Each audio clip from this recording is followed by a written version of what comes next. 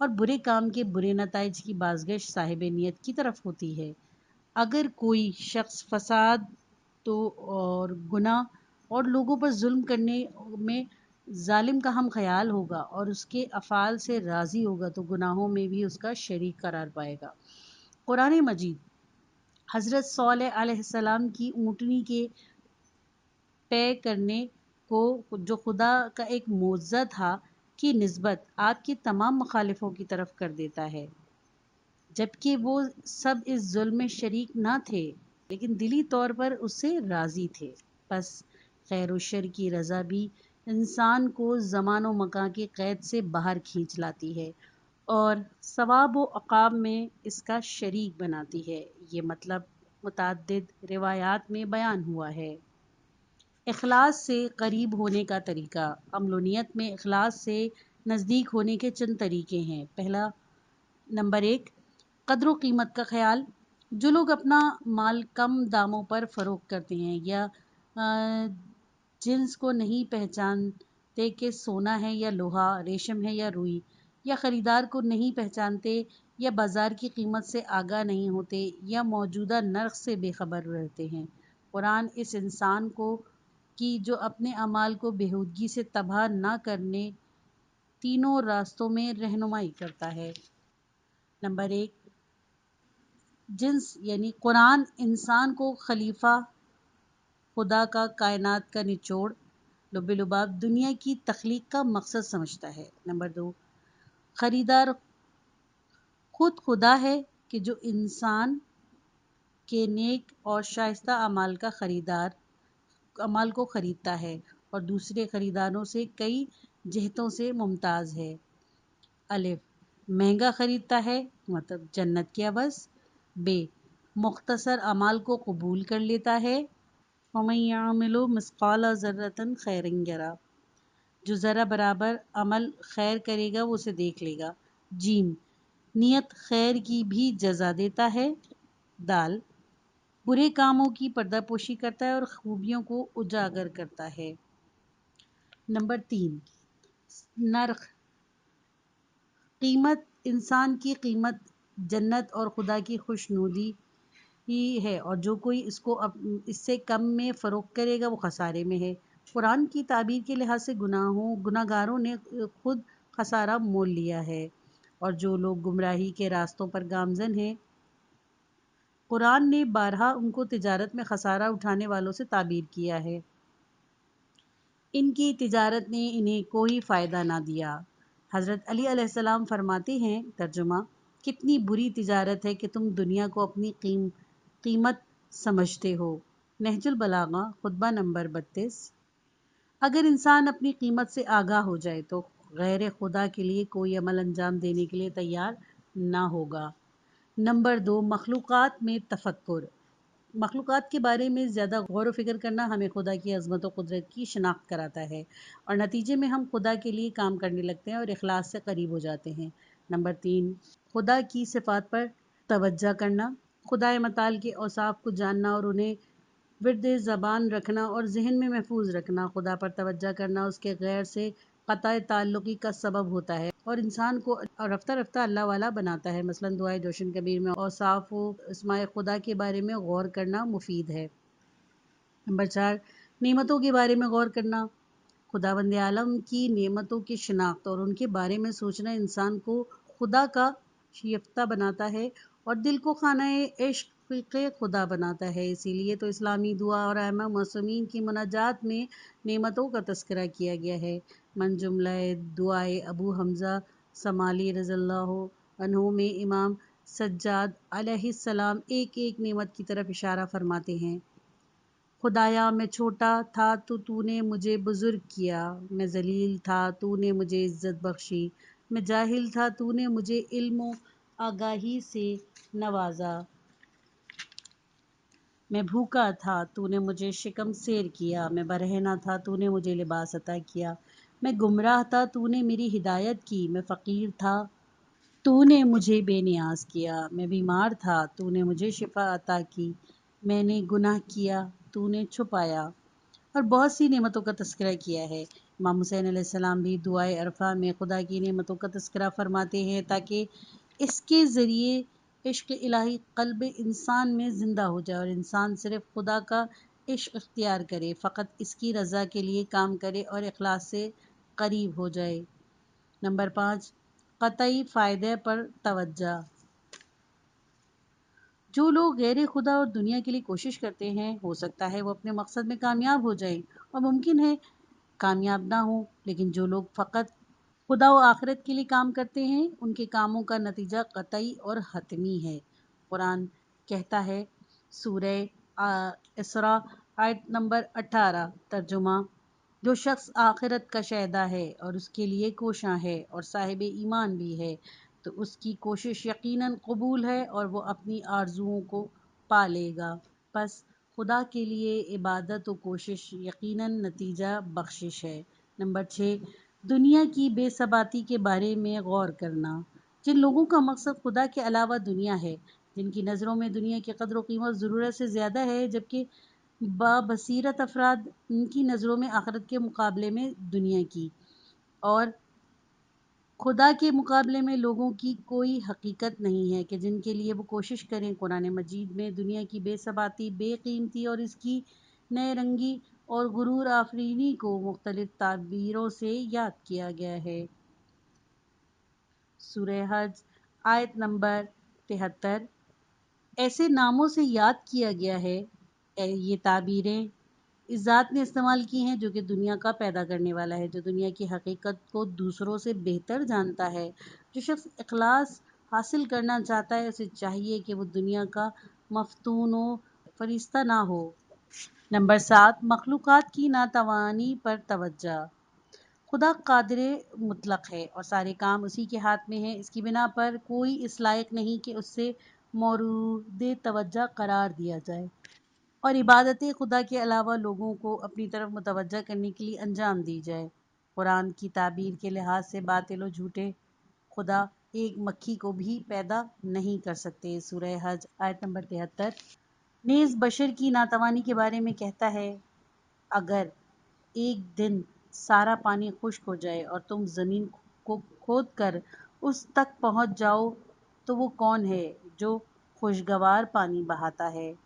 سورہ ملک آیت نمبر 30 اور اگر خدا رات کو دائمی بنا دے تو پھر کون ہے جو تمہارے لیے روشنی لا سکے؟ یا دن کو دائمی بنا دے تو پھر تمہارے لیے رات کون لائے گا جس میں تم آرام کر سکو؟ سورہ قصص آیت نمبر 71 اور 72، یہاں تک کہ جن کو خدا کا شریک ٹھہرایا جاتا ہے وہ دنیا و آخرت میں کچھ کام نہیں آ سکتے، اور جن لوگوں نے غیر خدا کی عبادت کی ہوگی وہ قیامت میں حسرت و یاس میں گرفتار ہو جائیں گے، کیونکہ وہ ان چیزوں کو راضی کرنے میں لگے ہوئے ہیں جو ناتواں اور بے اثر تھے۔ متعدد بے شمار خداؤں کو راضی کرنے سے خدا یکتا کو جو سریع اور رضا ہے کو راضی کرنا کہیں آسان ہے، اور جو شخص خدا یکتا کے علاوہ غیر کی طرف لو لگاتا ہے وہ زیادہ گرفتاریوں اور دشواریوں میں مبتلا ہوتا ہے۔ نمبر 8، دوسروں سے عبرت حاصل کرو۔ جو لوگ تراشے ہوئے خدا اور غیر خدا سے امید رکھتے ہیں، ان میں سے بہت سے دردناک عذاب میں مبتلا ہوتے ہیں۔ ان کی بیتی پر توجہ کرنا بھی عبرت آموز ہے، جو انسان کو اخلاص سے قریب کر سکتی ہے اور غیر خدا کے بے اعتباری کو روشن کرتی ہے۔ حضرت نوح علیہ السلام کا بیٹا خدا سے روگرداں ہوا اور پہاڑوں پر اعتماد کر بیٹھا کہ طوفان کے وقت پہاڑ پر چڑھ جاؤں گا اور بچ جاؤں گا، لیکن موجوں کی لپیٹ میں غرق ہو گیا۔ قارون نے حضرت موسیٰ علیہ السلام کی دعوت حق سے بے اعتنائی کی اور اپنی دولت و ثروت کی بہتات پر غرور کیا، لیکن زمین اس کو نگل گئی اور اس کے دوستوں میں سے کوئی بھی اس کے کام نہ آ سکا۔ سورہ قصص آیت نمبر 81، بہت سے ثروت مند اور خوشحال لوگ اپنا جمع کیا ہوا مال چھوڑ کر چلے گئے اور وہ خزانہ ان کے کچھ کام نہ آ سکا۔ سورہ دخان آیت نمبر 26، لوگ کتنے باغات اور چشمے چھوڑ گئے اور کتنی کھیتیاں چھوڑتے ہیں اور چلے جاتے ہیں۔ بہت سے ریاکار ہیں جو خود فریبی میں ایک زمانے تک اپنے کو مخلص و پرہیزگار ظاہر کرتے رہے، لیکن خدا نے ان کی حقیقت کو آشکار کر دیا تو ذلیل ہو گئے۔ جو تم چھپاتے ہو خدا اسے آشکار کر دیتا ہے۔ سورہ بقرہ آیت نمبر 72۔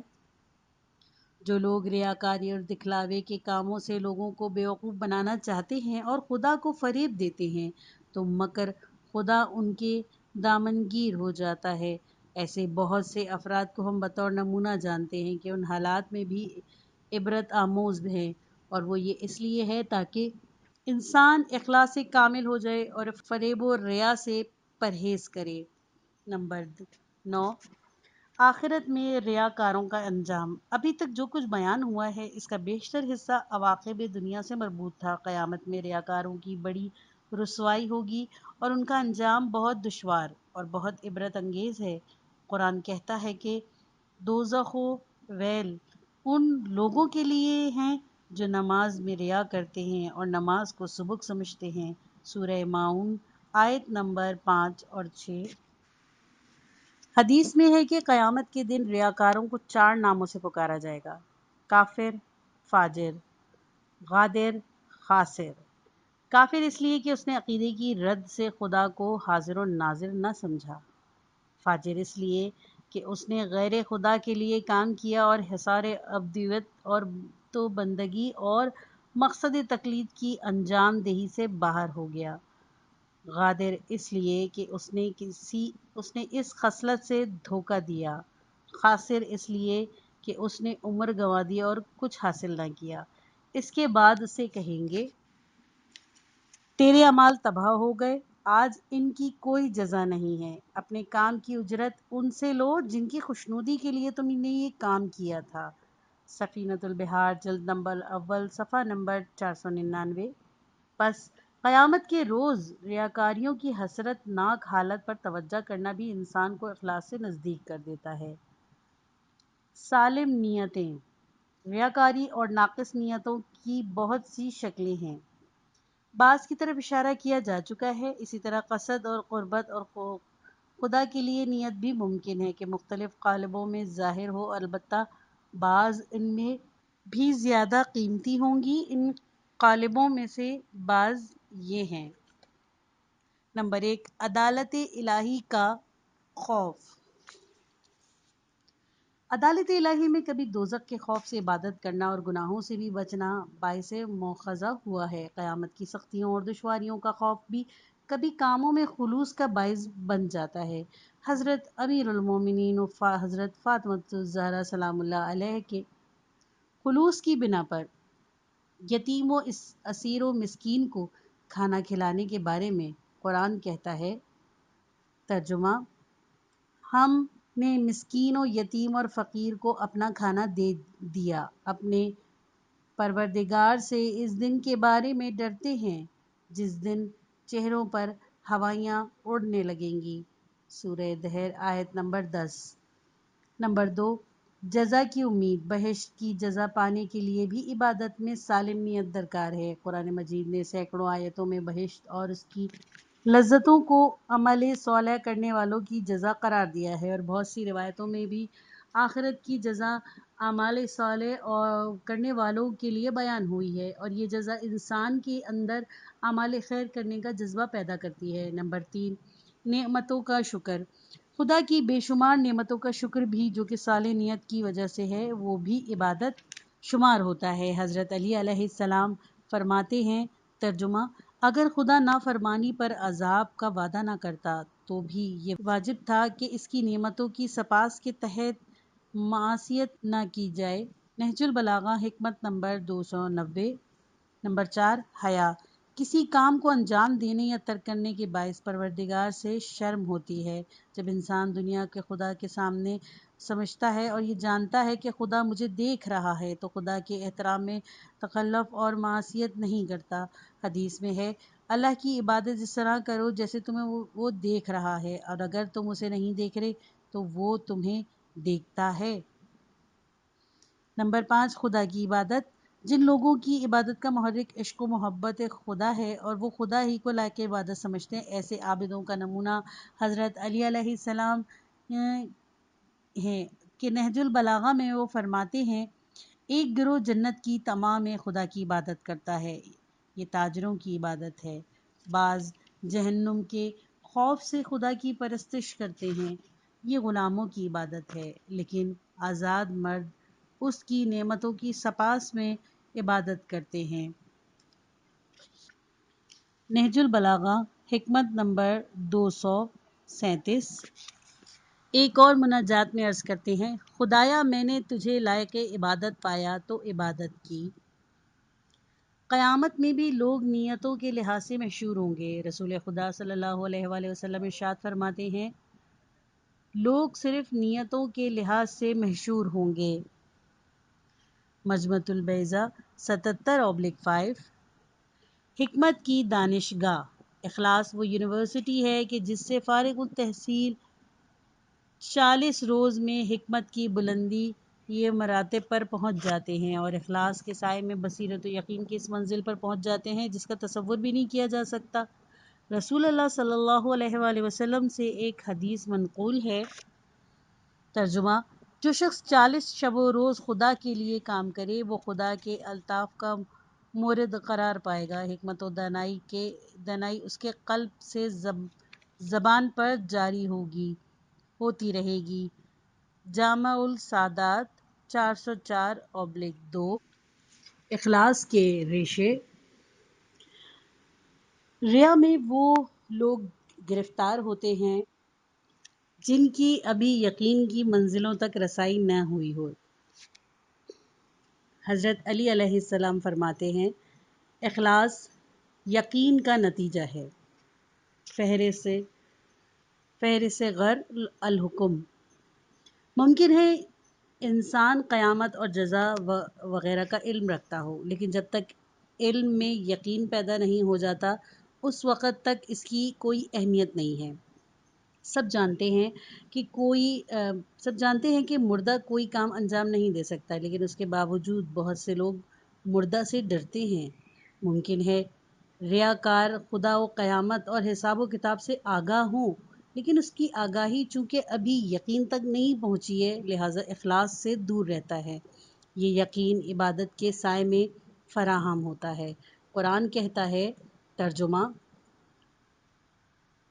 اس وقت تک عبادت کرو جب تک کہ یقین آ جائے۔ سورہ ہجر آیت نمبر 99۔ اگر ہم اس بات کا یقین پیدا کر لیں کہ دنیا محضر خدا ہے، عزت و ذلت اسی کے ہاتھ میں ہے، دنیا اور اس کے جلوے ایسے سرمایہ ہیں جو کم فائدہ، ختم ہو جانے والا اور فریب دینے والا ہے، تو ہم خود بخود اخلاص کی طرف بڑھ جائیں گے۔ اخلاص کی علامتیں، بہت سے ایسے ہیں کہ جو اپنے کو نیت و عمل کے سلسلے میں مخلص سمجھتے ہیں، لیکن اگر وہ اچھی طرح تحقیق کریں تو انہیں اپنے کاموں میں غیر خدا کی نیت مل جائے گی۔ اس لیے ہم اخلاص کی بعض علاماتوں کی طرف اشارہ کرتے ہیں۔ نمبر 1، غیروں سے توقع نہ رکھنا۔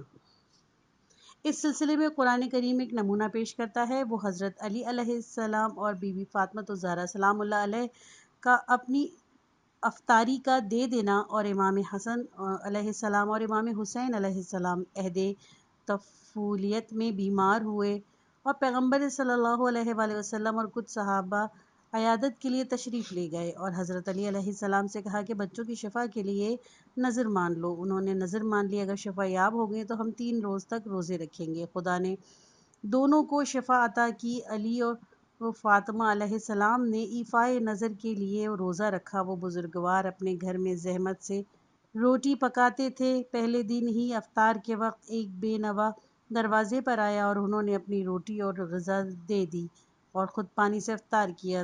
دوسرے اور تیسرے دن بھی ایسا ہی ہوا۔ جس خانوادہ نے 3 روز تک بغیر کھانا کھائے روزے رکھے تھے، وہ اڑے ہوئے رنگ کے ساتھ خدمت پیغمبر صلی اللہ علیہ وآلہ وسلم میں پہنچا تو سورہ دہر ان کی شان میں نازل ہوا کہ جو اس خالصانہ عمل کی طرف اس طرح اشارہ کرتا ہے، ترجمہ، ہم تمہیں خدا کے لیے کھانا دیتے ہیں اور تم سے کسی جزا اور شکریہ کے طلبگار نہیں ہیں۔ دہر آیت نمبر 44۔ انہوں نے اخلاص اور اللہ کے لیے کھانا کھلایا اور بخشش دینا ان کی عادت تھی، اور جس کھانے کی انہیں خود ضرورت تھی وہ دے دیا، اور سائلوں کے پے در پہ آنے سے رنجیدہ نہ ہوئے، اور نہ ہی وہ ان سے کوئی شکر و سپاس کی توقع رکھتے تھے۔ ممکن ہے انسان کبھی بغیر پیسے کے کام کرے، لیکن اس کی خواہش یہ ہو کہ وہ میرے اس کام کو معاشرے میں شہرت دی جائے۔ کبھی زبان سے کہتا ہے کہ مجھے جزا نہیں چاہیے، لیکن دل میں سوچتا ہے کہ کچھ ملنا چاہیے۔ اور کبھی اس کے اچھے کاموں کی قدر نہیں ہوتی تو کبیدہ خاطر اور رنجیدہ ہو جاتا ہے، اور اس طرح اگر اس کی شایان شان استقبال نہ ہو تو دلگیر ہو جاتا ہے۔ یہ سب عدم اخلاص کی علامتیں ہیں۔ مخلص وہ ہے کہ جس پر کسی کام کے سلسلے میں لوگوں کی تنقید و تعریف کوئی اثر نہ کرے، اور وہ اپنے وظیفے پر عمل کرتا رہے، خواہ لوگ جانتے ہوں اور اس کا شکریہ ادا کرتے ہوں یا نہ جانتے ہوں۔ نمبر 2، اصل تکلیف ہے نہ کہ نام۔ اخلاص کی دوسری علامت یہ ہے کہ انسان عمل میں اس چیز کو انجام دے جو ضروری اور تکلیف ہے، خواہ اس میں روپیہ، نام، شہرت وغیرہ نہ ہو اور اس کے لیے کوئی فائدہ اور معاشرے میں کوئی مقام پیدا نہ ہو۔ مثلاً نادار و محروم علاقوں کی خدمت کرنا، دیہاتوں اور پسماندہ لوگوں کی مدد کرنا، جہاں کی آب و ہوا خراب ہو وہاں کچھ کام کرنا، یا ایسے کاموں میں مشغول ہونا جن میں اجتماعی نام و نمود بالکل نہیں ہے لیکن وظیفہ ہے۔ جوانی کے زمانے میں ایک مرتبہ میں نے بچوں اور جوانوں کے لیے 2 کلاسیں رکھی تھیں۔ اس وقت اگر کوئی جوان راستے چلتے ہوئے مجھ سے ملحق ہو جاتا تھا تو میں اپنے آپ کو بڑا سمجھتا تھا، لیکن اگر بچے میرے پیچھے آتے تھے تو مجھے اپنے چھوٹے پن کا احساس ہوتا تھا۔ ایک روز ہم بازار سے گزر رہے تھے کہ ایک ناخواندہ بوڑھا دکان سے باہر آیا اور مجھ سے کہنے لگا، آیا آپ خدا کے لیے درس دیتے ہیں؟ میں نے اس سے اطمینان سے کہ میں پیسے نہیں لیتا کہا کہ جی ہاں۔ اس نے کہا، اگر آپ خدا کے لیے پڑھاتے ہیں تو بچوں، بزرگوں اور جوانوں کا خدا ایک ہی ہے۔ اگر وہ آپ کو بچوں کا ماسٹر اور بچوں کا کہانی سنانے والا کہتے ہیں تو آپ کو برا نہیں ماننا چاہیے۔ میں نے اس بزرگ کی بات کو ایک ارشاد الہی سمجھا کہ یہ مجھے الہام ہوا ہے۔ بڑے لوگوں اور گمنام لوگوں کا خدا ایک ہی ہے۔ کاش ہم میں یہ جذبہ پیدا ہو کہ مشہور و غیر مشہور جلسوں میں شرکت، بڑے اور کم مایہ لوگوں کی تقرب مرکزوں میں نمود و بے نمود خدمت، سادہ اور ابتدائی لوگوں اور بڑی کلاس کے طلباء کو پڑھانا ہماری نظروں میں یکساں ہو جائے، اور ہم خدا سے عزت طلب کریں، نہ کہ روپیہ، شہرت، سوٹ بوٹ اور دستار و مقام وغیرہ سے۔ نمبر 3، پشیمان ہونا۔